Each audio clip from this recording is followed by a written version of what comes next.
Hello. In this video, we're going to talk about how party politics and coalitions have changed over time, especially as relates to income and to race and ethnicity. And we'll eventually connect the changing composition of the Democratic and the Republican parties to the rise of populism and nationalism in the United States, and in that way, kind of help us to explain the moment that we're currently in. So let's go to our PowerPoint,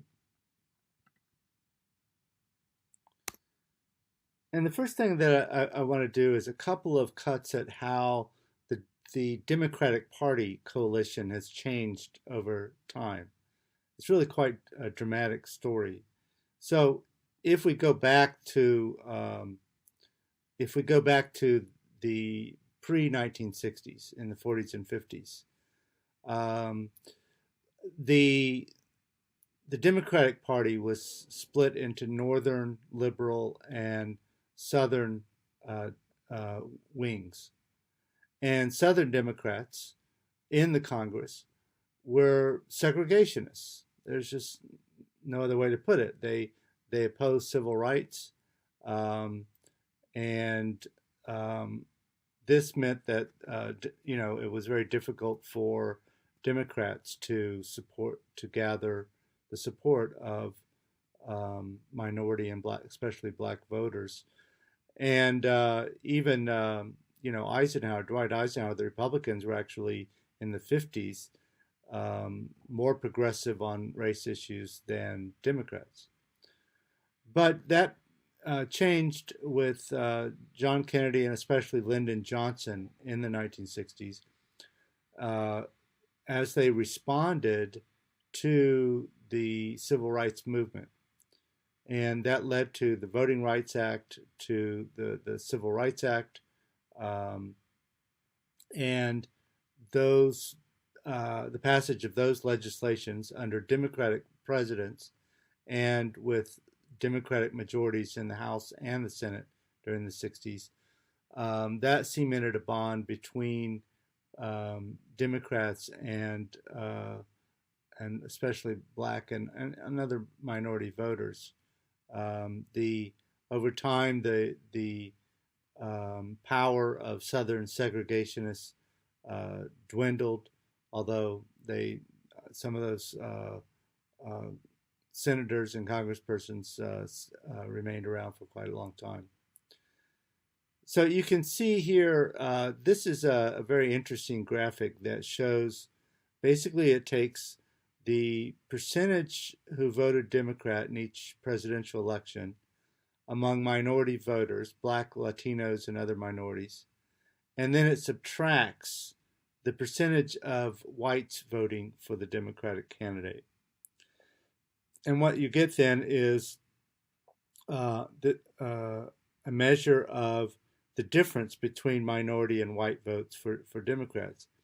And you can see that if we start in the 19, basically around the late 40s and there wasn't much difference between the white and minority voters. The minorities were just only slightly more likely to vote Democratic than white voters. And by the way, we're going to follow the best line on the graph to follow is the green line, because that controls for other factors. You'll see that in the 50s, there was a substantial jump in the differentiation where minority voters became more likely to vote Democratic than white voters. And then there was a huge jump during the 1960s to the point that at the peak in the early 70s, minorities were 48% more likely or voted more 48 percentage points higher for the Democratic candidate than for the Republican candidate. Now you'll notice that drifts downward over time. Race becomes a less powerful factor, although still very significant. and then levels out in the 90s. And then with the election of Barack Obama, once again, the difference between minority and white voters rises, although interestingly it wasn't as great in 2008 or 2012 as it had been in the early 70s. Nevertheless, you'll see that starting really in the late 50s, early 60s, uh, the Democrats held a great advantage, even though it fluctuated somewhat, a great advantage among minority voters over the Republicans. Well, what about education? Education is kind of a proxy for class, working class versus middle class versus business owners and professionals. And so this graph tries to capture something about class by looking at education levels. So it basically says, let's take the the percentage that voted Democrat among the university graduates, and then we'll subtract from that the percentage voting Democrat among non-university graduates. So those who had high school diploma or less, but not a university diploma. In fact, I suppose it includes also those who may have started college or just got a 2-year degree, but didn't get a 4-year degree. So if we do that, then basically anything lower than 0 means that the Democrats were drawing more heavily among lower educated voters than higher educated voters. And anything above 0, that black line in the middle there, suggests the opposite, that the Democrats were doing better off. They were doing better among higher educated. Well, so let's look back to the late 40s up until about 1970. You'll see that Democrats were a working class party. They were the party of the less educated. Um, they did better among less educated than among more educated. Then over the next 25 years or so, it was pretty even, right? That the differences weren't great. There was a bit of a bump in 1984, but aside from that, the differences between education levels of Democratic voters weren't very significant.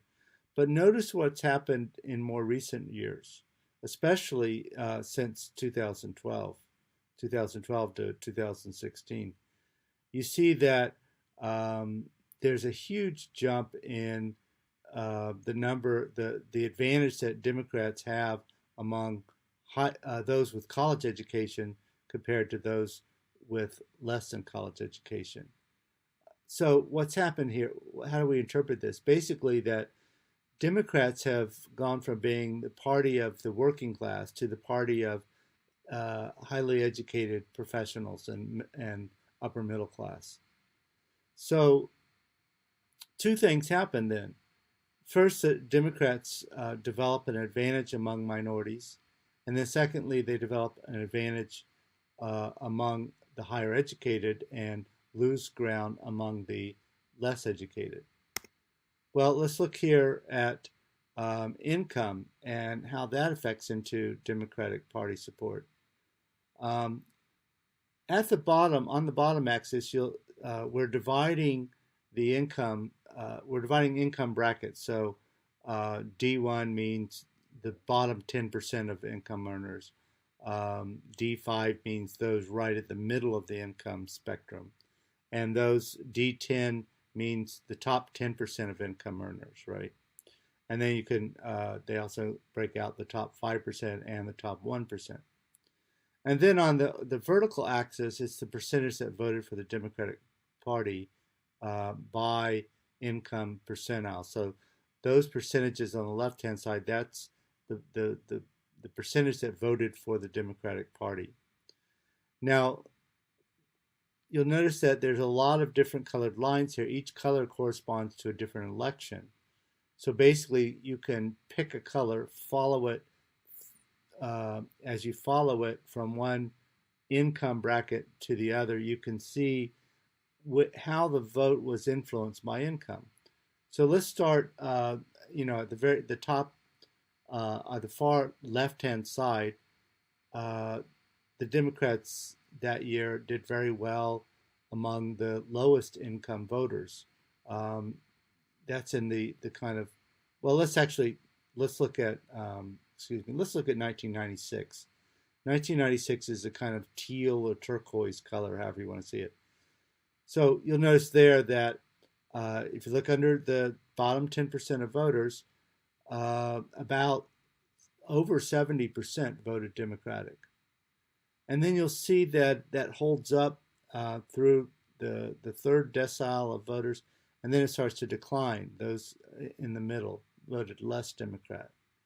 And then it continues to kind of drift downward until those in the top 10%, 5%, top 1% were about 20, they voted about more than, probably about 25 points less for the Democrats than those at the very bottom. So that tells us that Democrats were in the 1996 were basically representing working class, a little bit less middle class, and the least likely voters for Democrats were those at the top of the income bracket, right? So income was a strong predictor, but basically, the higher the income, the less Democratic. Now let's look at 2016. That's the really bright red. Very different picture. First of all, if you look at the bottom three deciles, you'll see that compared to 96, Democrats did not do as well among lower income voters. Um, However, as they had in 96, however, they did better among lower income voters than they did among those in the middle. If you look at the D7, the seventh decile, well, that's the lowest of all. The people in the sort of middle of the spectrum were least likely to vote Democratic. And then those at the top were the most likely to vote Democratic. So you had support for Democrats was highest in 2016 among the poorest and among the richest. Those in the middle were the least likely to vote Democrat. Um, so what do we have? We have basically Democrats become a party that's strongly favored by minorities.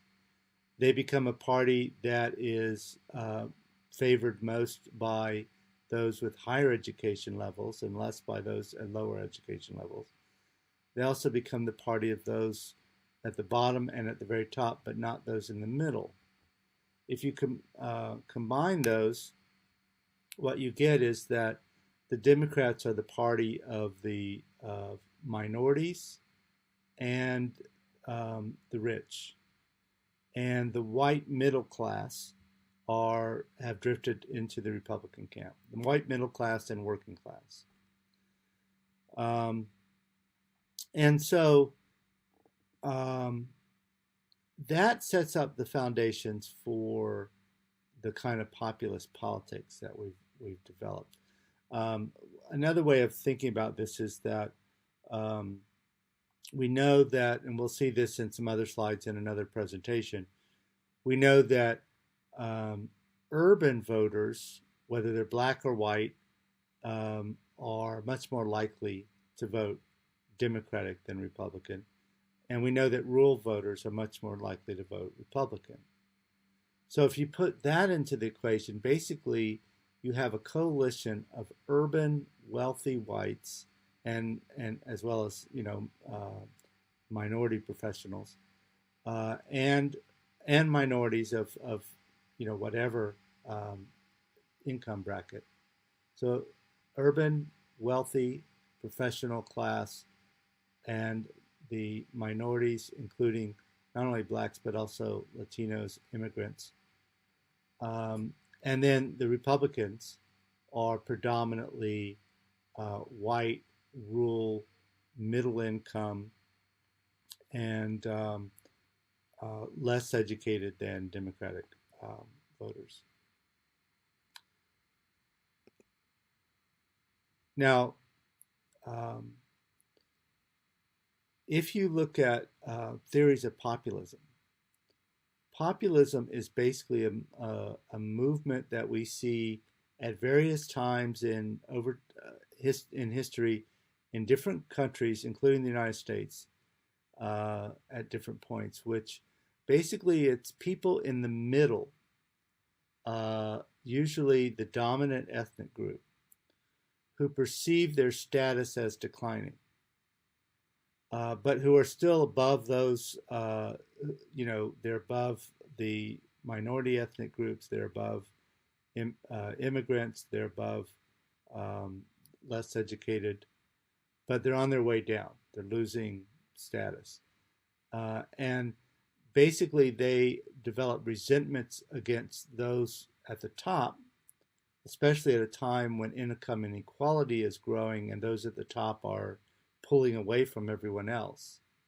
So the middle class, um, who perceive that they're losing ground compared to the rich and to the urban elites, but also feel pressure because of growing immigration, because of the rising economic and educational status of minorities.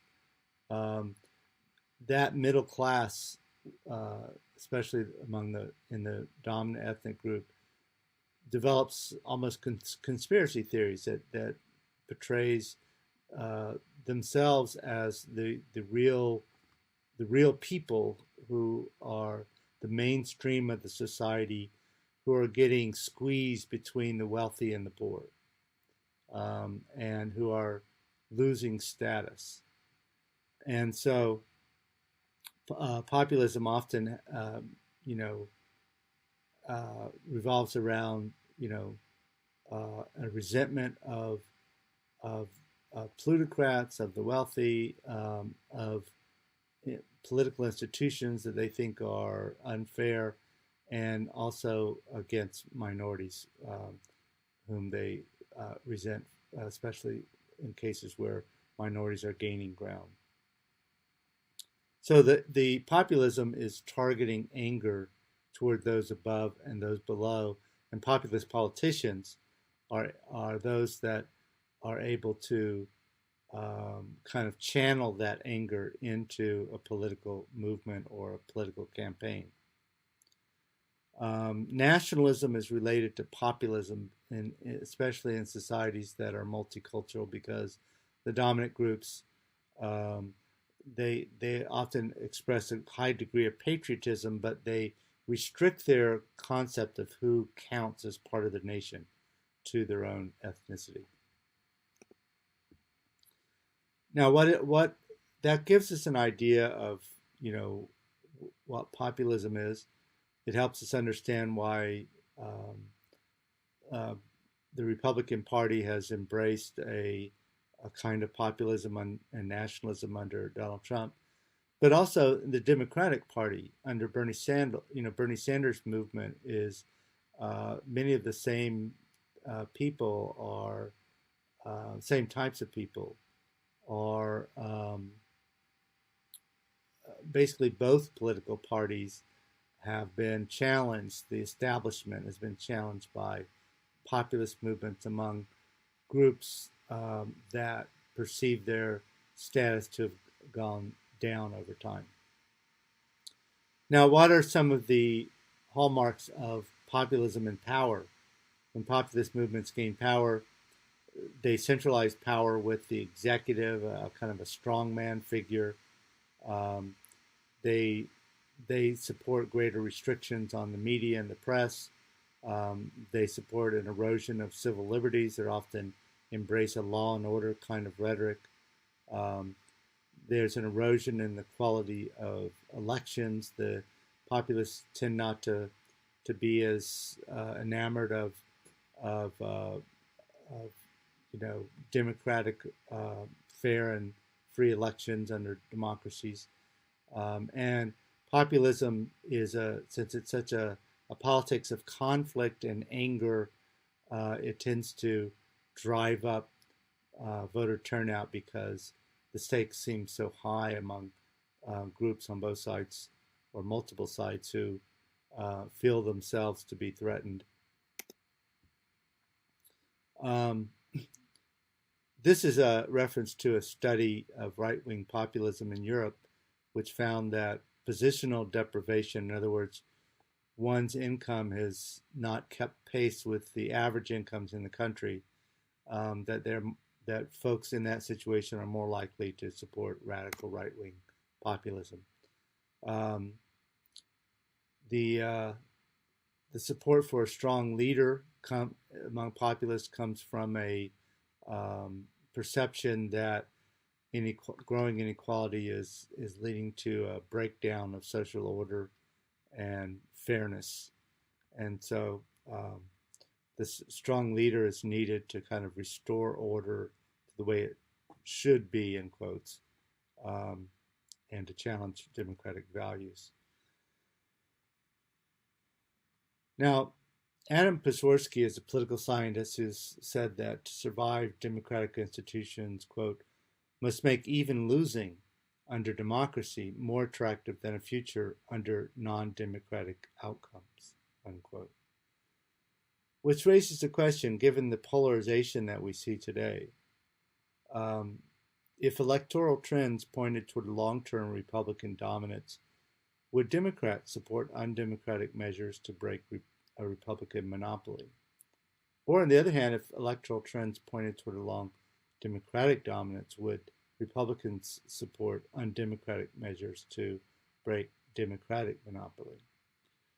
It's a way of kind of trying to make judgments about to what degree does the growth of inequality, do shifting party coalitions, the rise of populist and nationalist movements, the growing lack of trust in government and institutions, um, to what degree do these things lead to a breakdown of um, trust in and reliance upon democratic institutions and a willingness to kind of break the rules, so to speak, in order to for your group to maintain power. All right. Well, that I think the party politics is pretty interesting. I'll leave you to ponder the questions I've posed here at the end, and hope you have a good day.